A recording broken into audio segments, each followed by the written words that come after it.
Lily Lovebraids is one of Chapter 5's most interesting characters. Unlike most experiments in this series, her story seems fairly straightforward. But what if I told you that's not true? Not only does Lily have a deeper mystery, but solving that mystery might just give us the information we need to answer some of Poppy Playtime's biggest questions. Not only that, but I think Lily herself might have been inspired by a very creepy indie game that most of you've probably never heard of. And of course, I think Lily's story is much darker than you think. So let's start by looking at what people think Lily is. Lily Lovebraids is a new character we were introduced to in Chapter 5. This experiment has been locked away all by herself in a place called Sweet Street for years following the Hour of Joy. This isolation has slowly driven her mad, with no one but dead toys for her to talk to. Her entire plot of capturing Poppy, and of course us, was all a ploy in which she hoped would gain her favor with the prototype. Lily hoped that by offering Poppy to 1006, he would finally let her out. But why did the prototype lock Lily away in the first place? Well, the game gives us a fairly clear answer to this one. In Chapter 5, we were introduced to another new character, Gracie Green. Gracie, who goes by Miss Gracie in her tapes, was a counselor for Playtime Co., who would eventually become the face of their psychological conditioning. The company recorded tapes using Miss Gracie as the host. These tapes were set up to look like fun children's TV shows, but with like everything in Playtime Co., these tapes had a much more sinister purpose. Watching these tapes in-game show how the company slowly convinced the children that they wanted to be toys. At first, the tapes show just how fun it would be to be a toy, and how much joy that these toys must have. But over time, these tapes shift more and more into convincing the children that they are toys and that they always had been toys. This conditioning was proposed because while many of these Bigger Bodies experiments were a physical success, the toys they created didn't always behave in a way that the company wanted. In fact, many of these toys were particularly dangerous, and having them prone to outburst posed a risk to everyone around them. Now, these outbursts are understandable. These experiments were, after all, children who had been taken against their will to be turned into living toys. I think this earns them at least one tantrum if you ask me. This is something we learnt about all the way back in Chapter 2. Mommy Longlegs was noted to be warm and loving towards the orphans and other experiments, but incredibly hostile towards Playtime Co. staff. This was until she was sent for conditioning. This conditioning, though, would eventually backfire on Miss Gracie. After the Hour of Joy, like most of the staff, the experiments turned on her. In an audio cassette tape we can find, we hear Miss Gracie locked in her room as some of the critters try and lure her out. As Gracie pleads with Todd, likely a member of the security staff, the toys eventually break in. Todd is overwhelmed by the toys, and Gracie is dragged away, screaming.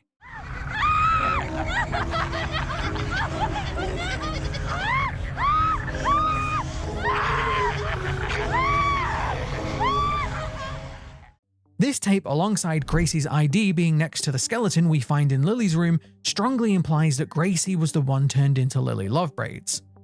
This is all but confirmed in the tape when we hear Gracie slowly losing her identity as the Lily persona takes over. The toys used Gracie's own conditioning on her, making her forget she was ever a human. This is a big twist of irony that Mob loves to use for this series, and it seems like this story is pretty straightforward for once. But there are a few little hints that there is more to this story. In my last video, I proposed that it was Playtime Co. that made Lily before the Hour of Joy. This idea came from a note found in Lily's home that explains that Jessica Newman was overseeing an experiment in the building. This note lines up fairly neatly with what we see happen with Lily. The experiment at first rejects their new toy body, rejects their environment. But over time, with conditioning and exposure to the red smoke, the subject eventually begins to accept this place as their home. Jessica notes, however, that all of this is just an illusion, and one that could be broken easily with the right push. Now, this is where things get a little bit tricky. Jessica Newman was found by the prototype shortly after the Hour of Joy.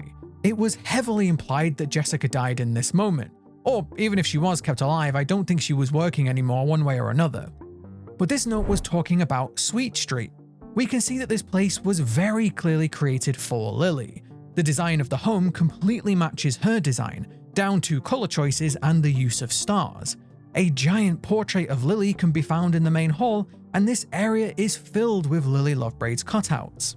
So it seems like Jessica was overseeing Lily's experiment before the Hour of Joy. But we already have the cassette tape that seems to conflict it, and we also have a note in-game that disproves it too. This note, which is most likely referring to Lily, states that the experiment was supposed to happen after the Hour of Joy. So if Lily was created after the Hour of Joy, what experiment was Jessica overseeing in a home created to maintain the illusion of Lily? To make things even more complicated, we can see that the Lily experiment seems to have been a complete success. She has the same quality as all of the other bigger bodies that were created by Playtime Co. But the prototype's experiments don't have this same quality. We saw in the trailer for the game that PW was turned into whatever the heck this is. Not only that, but a note in the labs, which is clearly written by the prototype, shows that even working alongside Sawyer, 1006 had to learn the scientific process for himself. He started the experiment numbers back at 0, and his first 30 or so experiments were all failures. So how could the prototype succeed so well with Lily, but fail all these other times? I think the game gave us a huge clue to this, but most people probably overlooked it. In Chapter 5, we learnt more about Playtime Co.'s scientific methods. It's been made very clear now that the toy experiments weren't the only research Playtime Co. were pursuing. We have Elliot's original creations, including his machines. We have the Bigger Bodies Initiative, the Red Smoke, the conditioning, and of course, the digitization of Harley Sawyer. We learnt last chapter that Harley Sawyer had been completely transformed. Rather than being transferred into a toy body, his entire consciousness was transferred into a computer system. We now know from Chapter 5 that this consciousness was duplicated, and the big twist at the end of this chapter was that there was one final copy of his mind in the Playtime Co. servers. But we also learn in Chapter 5 that this mind duplication was Harley Sawyer's own research. This, like almost everything in this series, was a solution to a problem. Innovation is key after all. Harley knew that the number of subjects they could experiment on was limited. They only had a finite number of orphans, and not all of them were suitable for the scientific process in the first place. To make things worse, not every experiment was successful. Each failure was another child lost, and I'm sure in Harley's view, another valuable and expensive subject lost. This is where Sawyer came up with the idea of neural mapping. They could map a subject's brain, then using the miracle Poppy growth medium, recreate this brain, literally regrowing it based on a blueprint. This way, once Playtime Co. found a suitable test candidate, they could recreate the experiment as many times as they wanted until they got it right. Grow a brain, do the experiment, and if it failed, just destroy it and try again. Just like Miss Gracie and her conditioning, this is exactly what ended up happening to Sawyer. His own research was turned against him. And now Laith Pierre's perfect idea on how to deal with him makes total sense. Now this research was obviously given to us to foreshadow the Doctor's return, but one note that mentions this research is suspiciously found in Gracie Green's office, an office that was locked by Lily Lovebraids.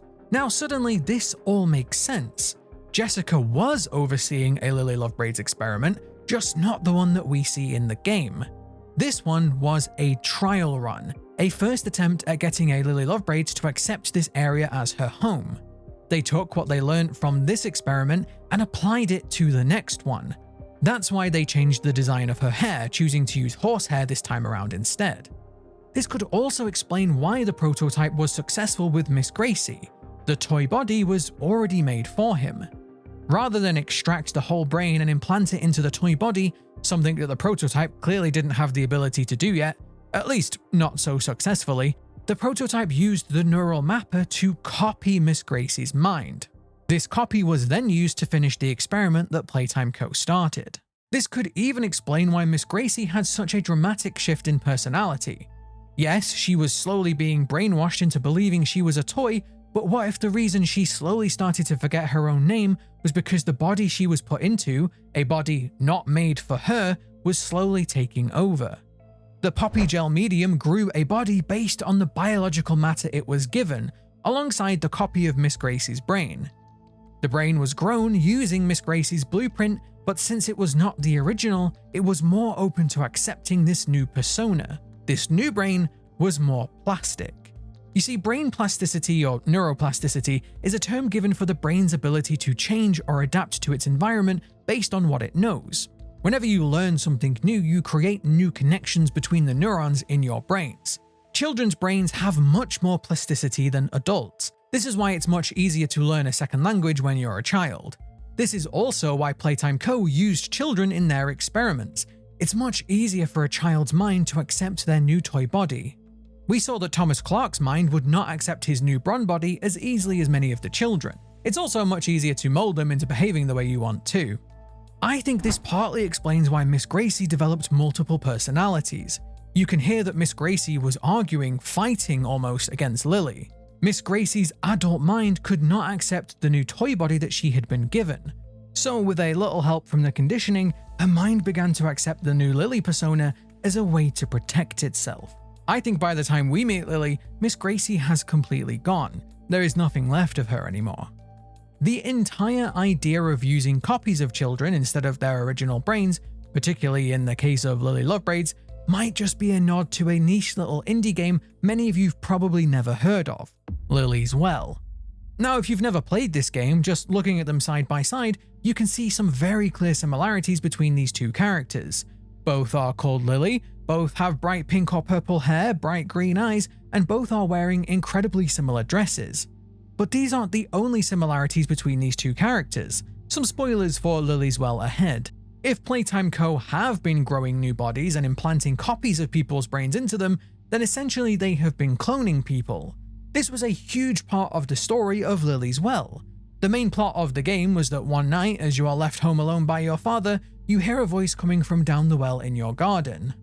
As Lily describes herself as a good girl, she decides to go and rescue them. Good girl, good toy, probably another similarity. Using items you can find around the home and garden, Lily crafts a rope to climb down the well. But as you try and solve this problem, Lily will often end up tragically falling to her death. Another similarity with Lily Lovebraids. But as you keep playing the game, as you keep trying different things and failing, all ending in Lily's death, you eventually realize that each game over screen wasn't actually the end of the game. You see, the Lily you were playing as was actually a clone. In fact, each time you died and restarted the game, you were playing a new clone of Lily. All those previous attempts that ended in Lily's death all happened, and all of those Lilies are still down that well. All of this was part of research by Lily's father, and all of this was being watched just like it was in Poppy Playtime. Just like the experiments in Playtime Co., Lily was just another child that was being used by people who cared only for science. But Chapter 5 also leaves us with one final creepy idea for Lily Lovebraids. After you escape Lily's area, there is one last cutout. This one, as if it knew you were going to defeat her, tells you that hair continues to grow after you die. This is a direct one-to-one similarity with Lily's Well. Hair was an important part of that story too, and while I won't spoil it here, that game also had a very creepy idea with things still growing after you die. There is also the fact that Lily's Well has a huge theme of gardens. Flowers are an integral part of that story, just like they have been in Poppy Playtime all along. Honestly, this could all just be one big coincidence, but I think someone at Mob Entertainment is a fan of Lily's Well, and if they ever watch this video, hey, me too. But as I said, this whole mystery might mean so much more. Throughout Chapter 5, we can find several toy versions of ships, one particularly large one right next to one of Huggy's memories. I think this could be a big clue. Now we know that Playtime Co. were using the neural mapper to copy brains to use in their experiments. It leads us to a philosophical question. If the copy of the brain is a perfect one-to-one copy based on your memories, is that new brain you or something else? This is a big idea of many sci-fi stories. If you uploaded your consciousness to a robot or a new body, is that you or just a copy? Well, this ship might be a nod to that. This might be a reference to the Ship of Theseus. The Ship of Theseus is another philosophical question. Ships, when used, will eventually break and need to be repaired. If you replace one plank from the ship, it's still the same ship. But if you replaced half of the planks of the ship, is it still now the same ship? What if that ship has been sailed so much that over time, every single plank has been replaced? Is that the same ship? In Poppy Playtime, we have a similar problem. If you replace the body and use a copy of the mind, is that new experiment even the same person anymore? You could argue from a philosophical viewpoint that if Lily was indeed created using the neural mapper, then she is being punished for crimes that she technically didn't commit. You could also argue that Poppy isn't truly Elliot Ludwig's daughter and she never was. She's once again just another copy. But I think Lily gives us another clue to a big mystery of the series. During Lily's final chase scene, you can hear her clearly upset that she isn't allowed to go to a better place. I said in my previous video that a better place likely isn't being used as a euphemism for dead. There is a ton of evidence that a better place is actually a place. This is something that Elliot and the prototype came up with, and this is now where the orphans are. Although this revelation does seem to upset Poppy, so I wonder why Lily was so desperate to go there, whereas Poppy doesn't like that the orphans are now there. But this might tie back into what we know of Chapter 5, as well as something that we learn all the way back in Chapter 1. In that first chapter, we learned that the scientist wasn't afraid for his own safety during the Hour of Joy. He claimed, "One breakthrough and I'll be back." Now that we know Playtime Co. were copying entire personalities, this might be what he was talking about. Some Playtime Co. staff may have already uploaded their own consciousness into a digital form, just waiting for the day that the company figured out a way to grow them a new human body or somewhere else to put their mind. If the prototype figured out how to do the same thing, then perhaps that is exactly what he has done with the orphans. All these experiments he has been conducting has all been so that he can finally build that better place, a new world for all of those orphans. The one final breakthrough he needs to crack is figuring out how Elliot made him truly immortal. The very first thing we ever learn about the prototype is that he doesn't need to eat. One of the biggest causes of conflict within the factory after the Hour of Joy was the lack of food. The experiments have been eating bodies. The humans, the toys who disobey, these experiments have been slowly cannibalizing each other, slowly dwindling in numbers and rotting away due to that one fundamental flaw: hunger. If the prototype truly wants to make his better place a reality, this is the final breakthrough he needs to crack. He needs to figure out exactly how Elliot made him not require food. Once he does that, he can take all of those orphans and make them truly immortal. Taking the science that Elliot created and using the duplication process that Harley Sawyer created, the prototype can finally master life and death. The prototype can finally become a god. I'm sure absolutely nothing will go wrong with that plan. But just like this ship of Theseus, none of these people are truly what they used to be. All of them are just fragments of their former selves. This is all, of course, just a theory, but I definitely think that this cloning process is going to be a key part of the prototype's plan, and I can't wait to find out more in Chapter 6. So what do you think? Do you think Lily Lovebraids is inspired by Lily's well? Do you think I'm right about the duplication process? Let me know your thoughts down in the comments below. Thank you very much for watching, and I will see you next time.